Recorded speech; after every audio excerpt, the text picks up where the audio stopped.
Have you ever wondered how to transform a classic Herman Miller Aeron into a top tier throne without breaking the bank though? Well, today's your lucky day, because I've got my hands on one right here and I'm about to spill the beans on my personal refurbishment process. For those of you who already own an Aeron, you could just skip right ahead to the refurbishment process. But for those of you who are looking to purchase a used one, you must keep a few points in mind. Point number one, and we're gonna make this real quick. You want to make sure that when you're purchasing a used Aeron, the mesh at the back and the mesh for the seating area is free of any rips and tears. Do a little push test, kind of like this, and see if it's firm. Second thing is the housing, the plastic around the mesh should be free of any cracks and fractures. Third thing you want to make sure is working fine is on your left hand side, you've got a backward tilt lever. You want to make sure to pull that up and lock yourself into several different positions and make sure that the lever is going up and down smoothly. The fourth thing, on your right hand side, you've got a turn knob, which is used for increasing and decreasing tension. So I believe it's around 100 turns to go from one extreme to the other. So you want to make sure that that knob is working fine, and don't be scared at first, because like I said, you might need to do around 50 turns or so when you're actually trying to figure out if it's working or not. The fifth thing to look out for, now this is a two-part, one is optional, the other one is mandatory. The optional one is what we're going to talk about first, which is if you sit down and you start sinking down, which means it is a cylinder issue. This will be addressed and fixed, so don't worry about that. The mandatory part is the lever that is used to do the height adjustment, which is located on the right hand side. When you pull that lever up versus when you push it down, you want to make sure it's not getting stuck. Now I'm going to mention a few things that are kind of optional. We're going to address these and fix them one by one. The first thing being the padding that is underneath this mesh. You might not be able to see it, but if you're a frequent Aeron user, you know that there's this padding for your thighs right over here, which although it looks like it's in decent shape from the top view, if I touch it with my finger and give it a little swipe, all these crumbs will start falling apart. And then if I move this chair to the back side, you also want to make sure that there's no cracks on the lumbar support. Sometimes the older chairs will have bigger cracks. Mine has miniature ones. They're very, very tiny. You might not be able to see it. You want to make sure that the chair is rolling in decent shape. If it's not rolling, don't worry about it. Mine is not really rolling on hardwood properly, and we're going to address that issue. And then also my chair specifically right over here, we've got some scratches. When I run my fingers down, they feel very smooth with the rest of the paint. So I don't know if there's scratches or if it's paint, but don't worry about that. We're going to fix that in the refurbishment process as well. I'm going to quickly address all the prices. Now here in Canada on the used market, you will find these Aerons for anywhere between 700 to 1,000 Canadian dollars. However, if you're patient, you can definitely find one for around 500 Canadian dollars. After we go through the whole refurbishment process, you technically have a spectacular Aeron in almost brand new condition for a quarter of the original price of the Aeron.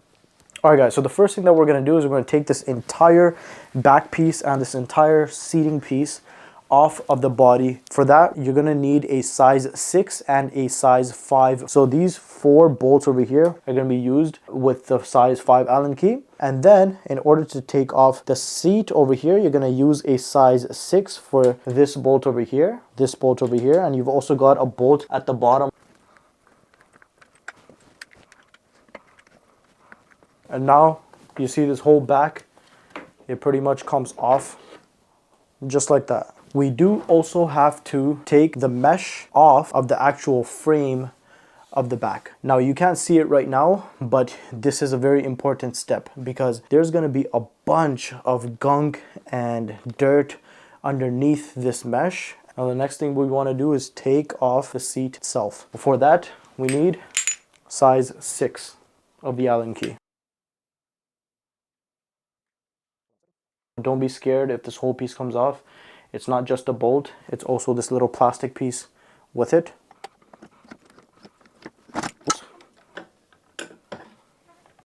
If you can see that there's a lot of dirt and gunk that's stuck over there, I've cleaned out most of the part on the inside over here and over here as well.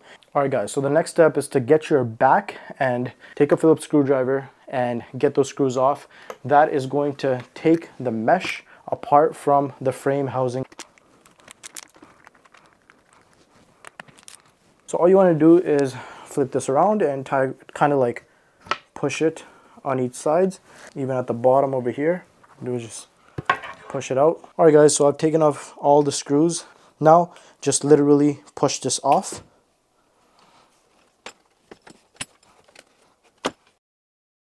You guys could see all that dirt. What you want to do is clean off all the trenches over here that you have. Take like a little wipe and clean that whole thing off. Now we have our mesh here. You can also see all the dust that has been built up on the edges. Like I told you guys earlier, you wouldn't be able to see this just from the top view. You want to clean that off completely. Use gloves if you can, but there's a sticky adhesive underneath. This is what we're going to have to replace. This is the original one, but we can easily replace it with an aftermarket one. You know, spray some alcohol and then clean it off with a rag. You want to take all your bolts and everything that you took out, just literally make some soapy water, clean these up, get a piece of rag, and then dry them up completely. Alright guys, so the next step is to get both of your mesh parts, the back and the seat, and we want to clean them thoroughly. We're going to use some soap, preferably unscented soap, but I'm using baby soap because it's pretty mild, so you can use that as well. And also you want a brush, something like this, or anything bigger, but you want to make sure that these bristles are very soft so that they're not damaging the mesh itself.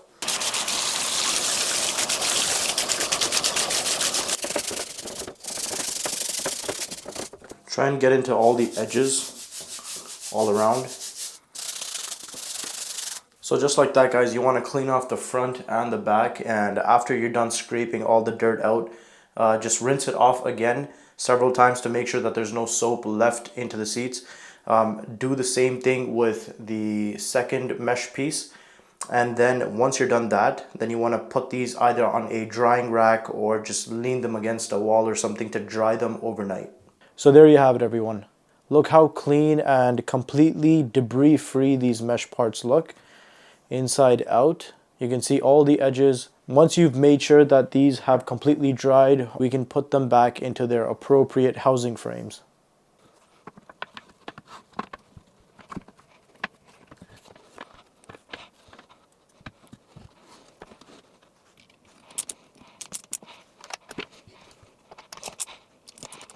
Now before we secure the mesh onto the seat, what we want to do is go ahead and install our new padding foam. And by the way, I'm going to leave links down in the description to all the aftermarket products that I'm using. So go ahead and just take the little sticky thing off, and once it's all peeled off properly, just kind of lay it down on the seat.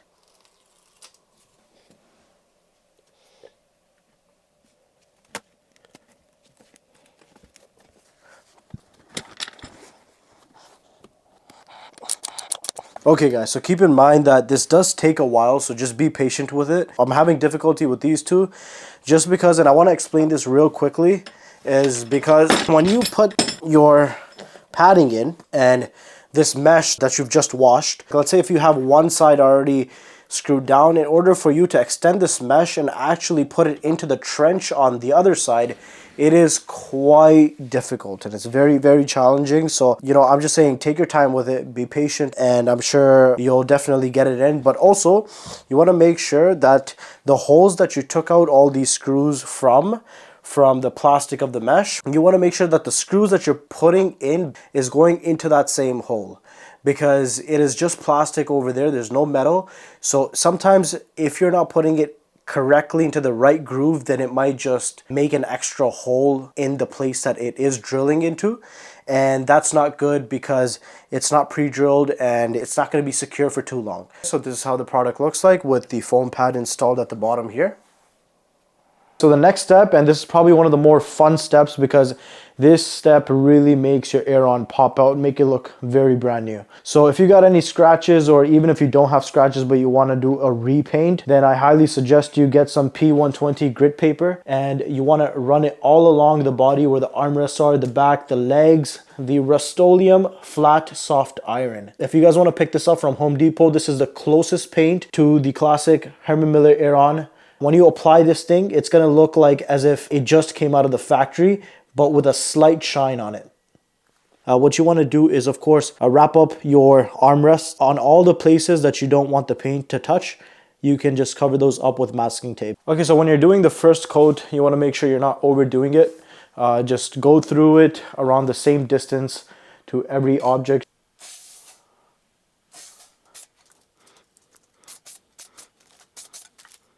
And now make sure to get the undersides as well. Get the legs as well. And then we're gonna wait for about an hour and then we'll do the second coat. All right, so it's been 1 hour now and we're gonna take the can and shake it up once more and then start doing the second coat.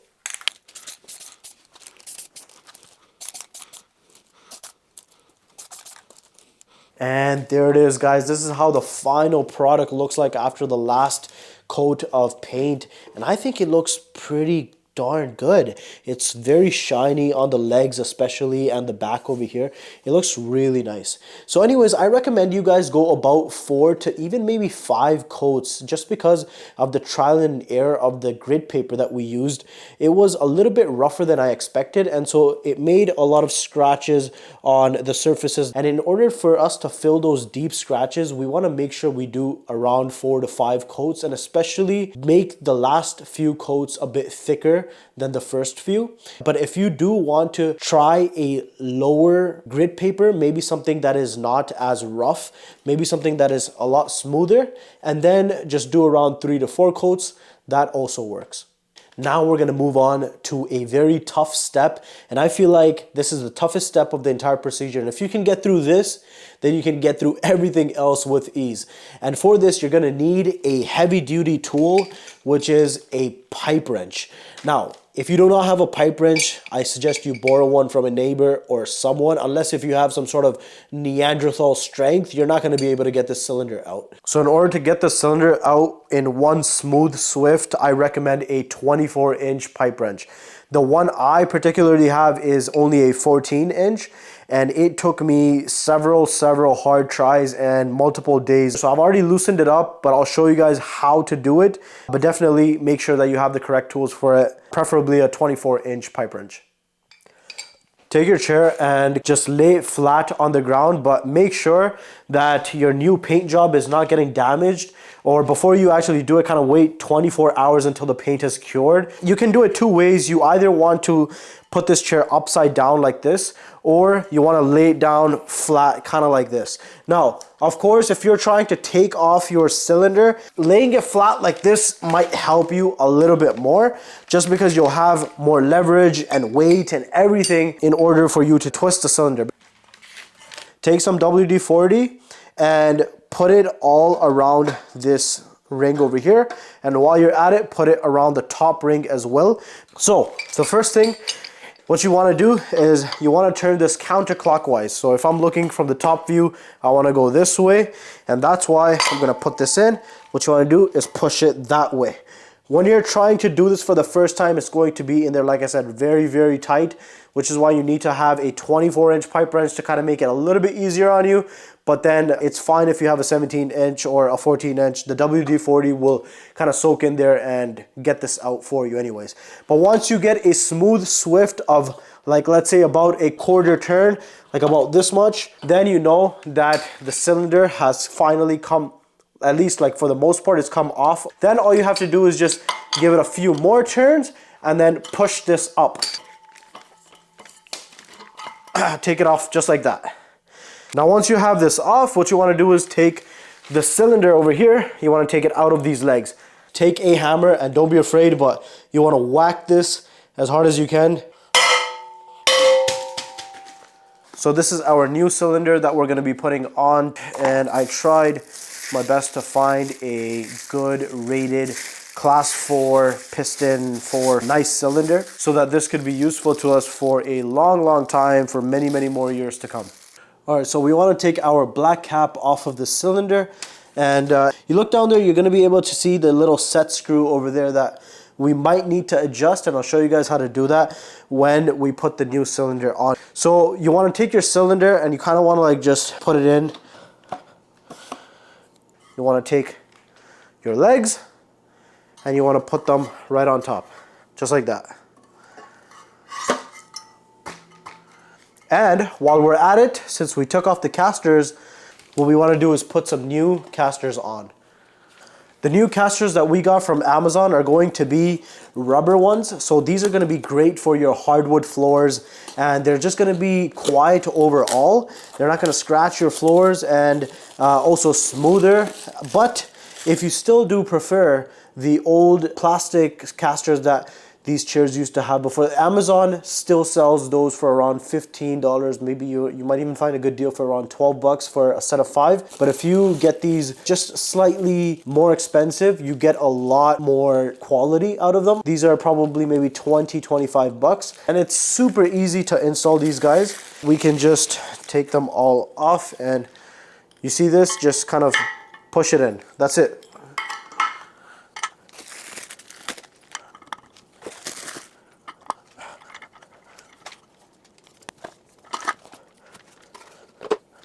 Now that the cylinder has been installed properly, we need to test if the set screw needs any adjustment. For that, we're just going to simply push down on the chair and see if it goes down. So as you can see, it's going down. It's supposed to be only responsive to when we pull the lever, but since it's going down just like that, that means we need to adjust the set screw, which is located right over here. All right, folks, I'm hoping you can see the chair clearly, and this is exactly where the set screw is located. Now, what I found works best to adjust that is a Torx 25. This actually fits in there perfectly. Now, you're gonna either need to turn this clockwise or counterclockwise. Chances are, if you just replaced your cylinder just like how I did, and if you did the push test and saw that your chair is sinking in without pulling the lever, chances are you're gonna need to turn that set screw counterclockwise, and I'll explain to you what the mechanism is behind that. Now, the reason why the chair is sinking is because the set screw is actually too close to the activation point of the cylinder, and so the cylinder activation point is very sensitive, and so we only want that cylinder to react when we pull on the lever. So now you'll see this control arm when I pull on the lever. See, the control arm is going down, so that's pretty much making the set screw come in contact with the activation point in order for it to tell the cylinder to sink down the chair. But our chair was sinking on its own. For that reason, we're going to need to pull the set screw a little bit further up away from the activation point, and that's why you turn it counterclockwise. Now, you're going to need to do half turns at a time. I'll do half turn counterclockwise, test it out, another half turn counterclockwise, test it out, and then so on, and just keep doing that until you get the best results. Now, this is how the results should look like. If I'm putting all my body weight on it, it's not sinking, but it only sinks when I pull the lever. Just like that. Now when I let go of the lever and the chair, it should stay down. Now when I pull the lever, it should come back up. Boom. And then I'm going to put my body weight on it just again to test it again. There, it's not sinking. So now that we're done with this part, we're not really going to need it anymore. What you want to do is take your cover and just lock this up. Alright, so now for our final step, we are going to reassemble our seat and our backrest.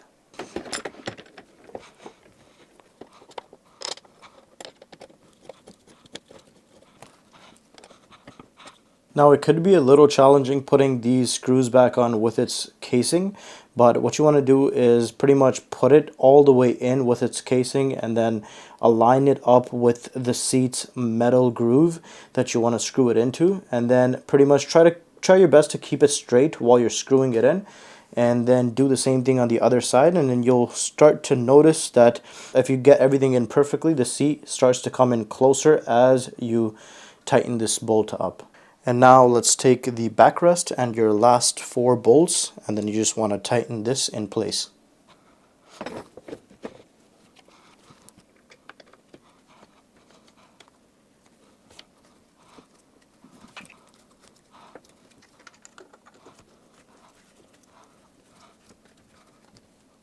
Let's put the lumbar support back in its place. Alright, let's test out the lever for height adjustment. Works. The back sway is nice and firm. Now it's finally time to enjoy our gorgeous piece of furniture that we just fully refurbished. I really like how the paint job turned out to be. If you guys want to comment on that in the comment section below, please feel free to let me know how you guys thought of this paint job, because I think this is probably one of the closest paints to the stock Herman Miller Classic Aeron color. It just has a slight shine on it, as I said earlier. You guys can see on video, it is almost identical. Look at the legs, look at the back, look at the arms. Absolutely stunning.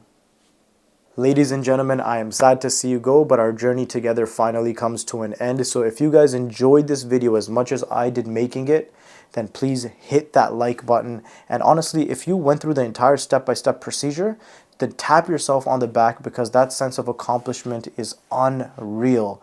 And if you guys made this happen and refurbished your own Herman Miller Aeron, I think I deserve a subscribe. So please help me get monetized with YouTube. If you'd like to see more of me, subscribe. And if you'd like to see more of me in a different light, give me some suggestions down in the comment section below. I'm always open to hearing new suggestions, and I'll try to deliver as best as I can.